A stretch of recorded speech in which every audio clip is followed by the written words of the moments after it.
Que la paix soit sur vous, les Gaulois et les Gauloises, courageux résistants et opposants à la dictature sataniste qui bientôt ne sera plus mondiale mais locale et qui pour finir disparaîtra totalement de la surface de la Terre parce que nous l'aurons supprimée et que nous aurons rétabli la monarchie en France et puis après dans le reste du monde.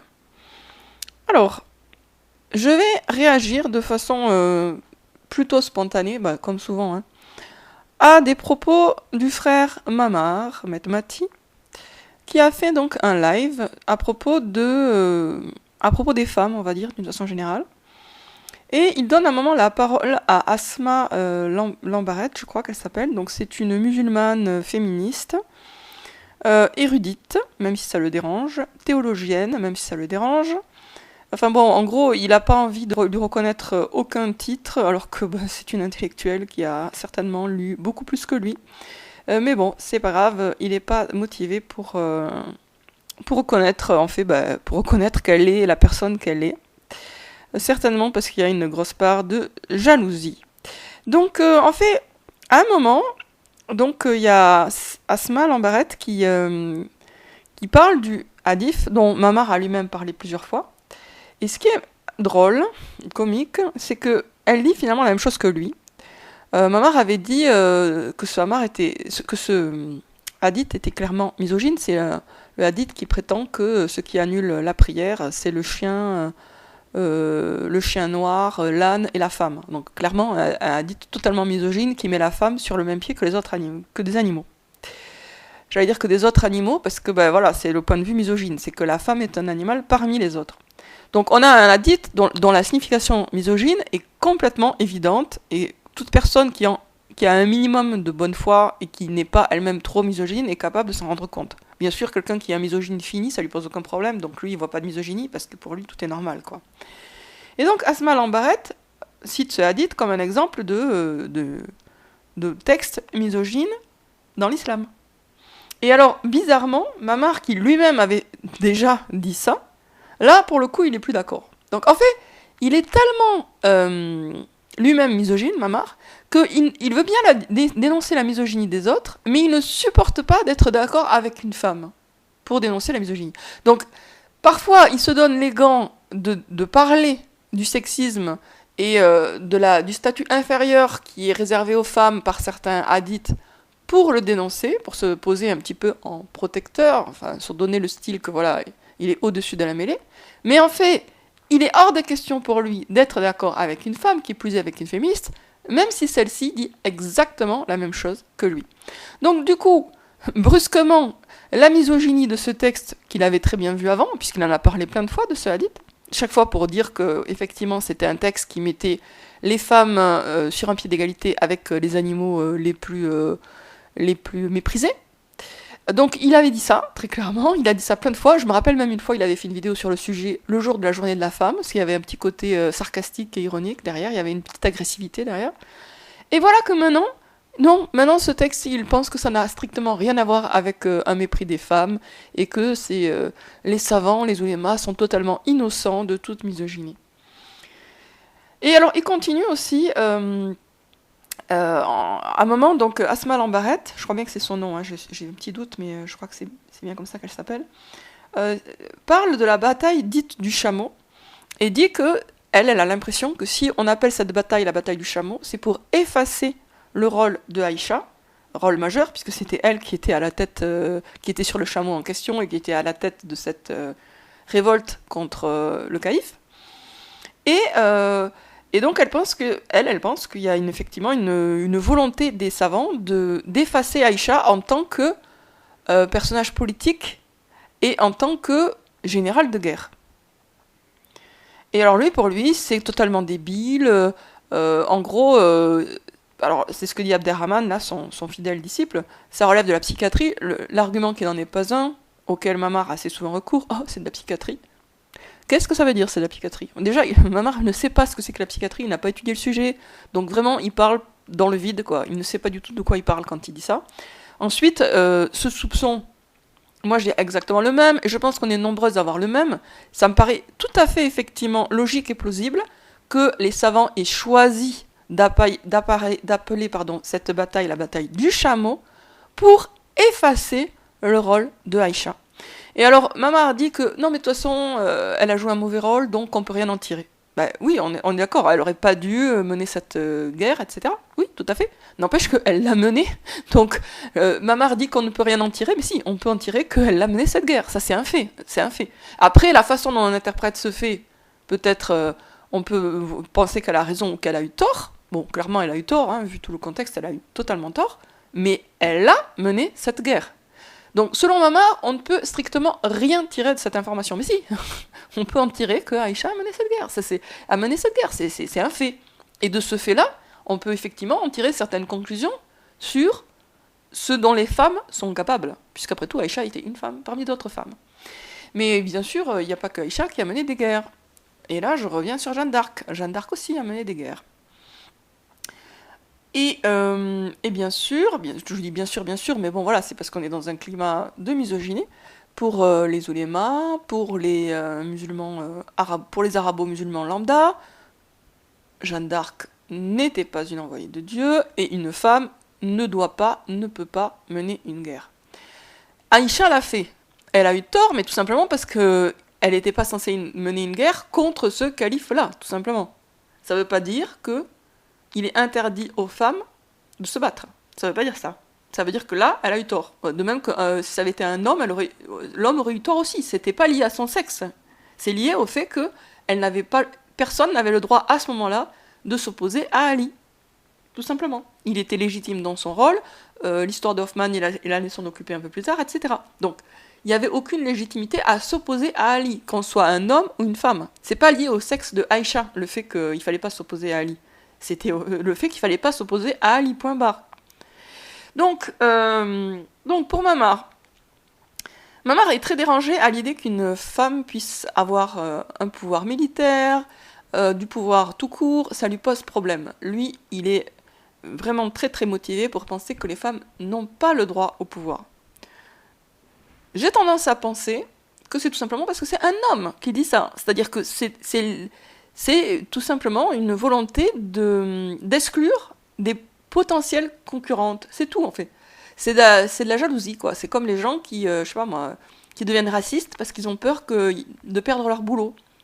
D'être remplacés dans leur boulot par, je sais pas moi, un noir ou un turc. Et donc ça va les rendre racistes parce qu'ils ont peur pour eux-mêmes, ils ont peur pour leur job. Ils ont peur d'être remplacés. Et donc, ça les rend agressifs et haineux vis-à-vis des gens qui risquent de les remplacer. Et je pense que c'est ce qui se passe pour Mamar. En fait, il est misogyne de base. Hein. Mais par rapport aux femmes et au pouvoir, c'est-à-dire aux femmes de pouvoir et au pouvoir des femmes, il devient particulièrement agressif, particulièrement irrationnel aussi, puisque du coup il va se mettre à dire n'importe quoi, à se contredire lui-même sans aucun problème. Il se contredit là, mais clairement, de 100%. Tout simplement parce que il a une espèce de trouille. Il a une trouille en fait que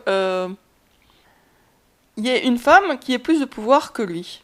C'est cette trouille-là qui se manifeste dans des propos où il cherche à la fois à justifier sa misogynie et à se dédouaner de toute misogynie et à dédouaner aussi tous les savants de l'islam, en gros, hein, il travaille là pour le coup à la truelle pour dire non, ils sont pas misogynes, s'ils ont appelé ça la bataille du chameau, c'est absolument pas pour effacer l'implication de Aïcha dedans.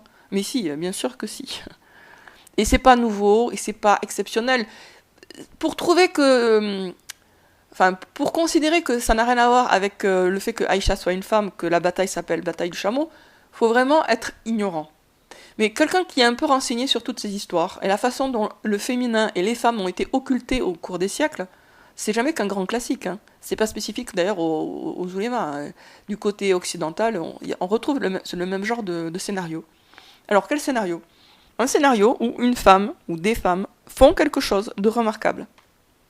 Dans le bon ou dans le mauvais sens, mais de remarquable. Quelque chose d'extraordinaire. Et après, il y a tout un effort pour que ce qu'elles ont fait de remarquable, soit gommé ou réinterprété de manière à ce on considère que c'est un homme qui l'a fait. Là, la bataille du chameau, on va dire c'est le chameau, quoi.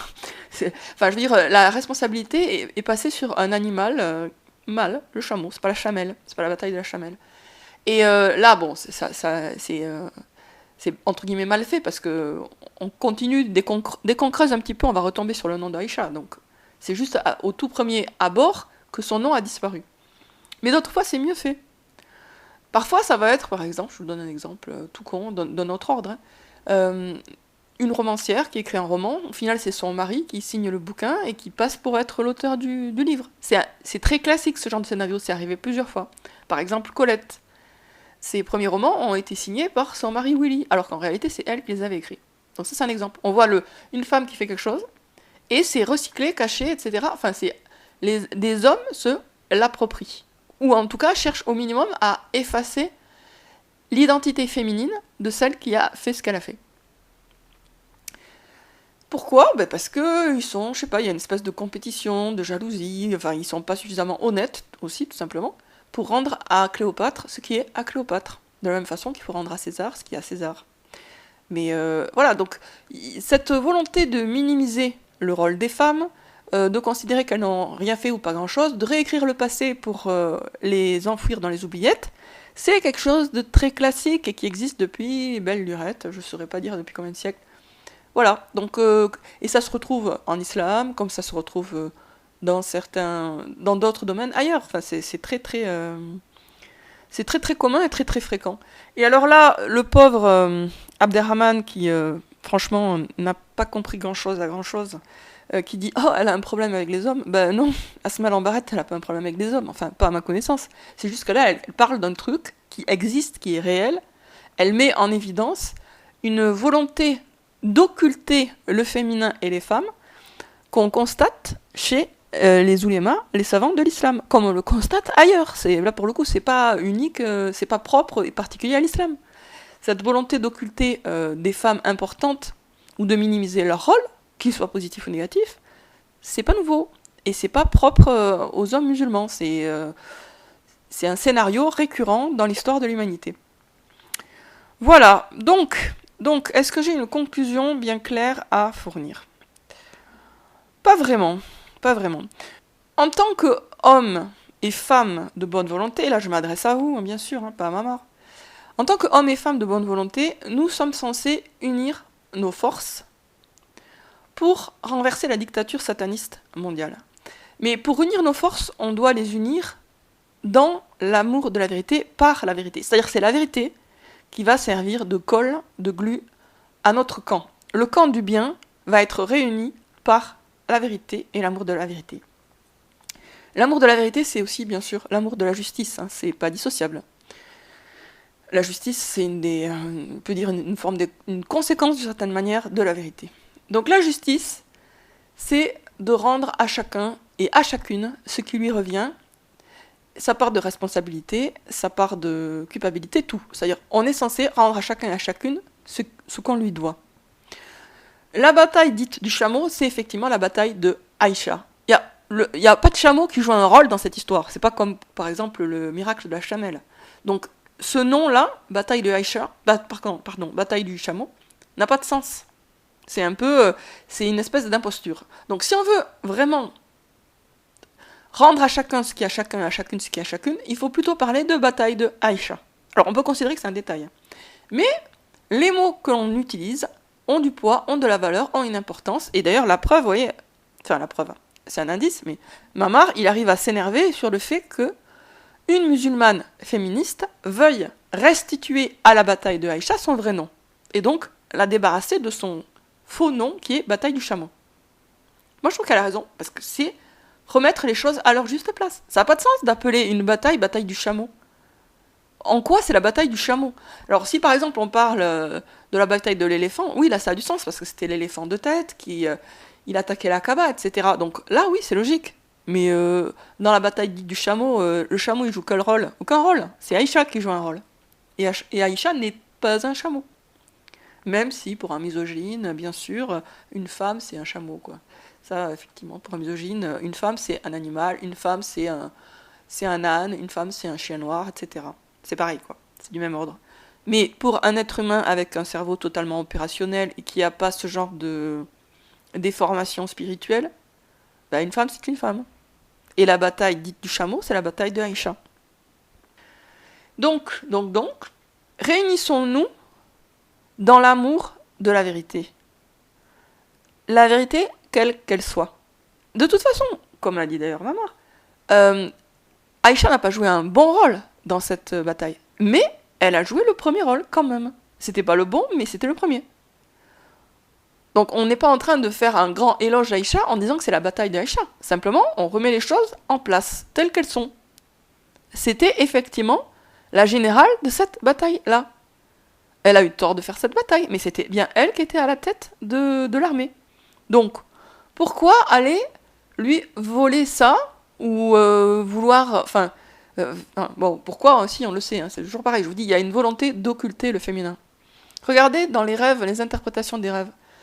Abu Tsouf, par exemple, comment il interprétait quand il y avait le Mahdi et son âme sœur. Pour lui, le Mahdi, c'était un homme en chair et en os, mais l'âme sœur, c'était jamais qu'un esprit immatériel.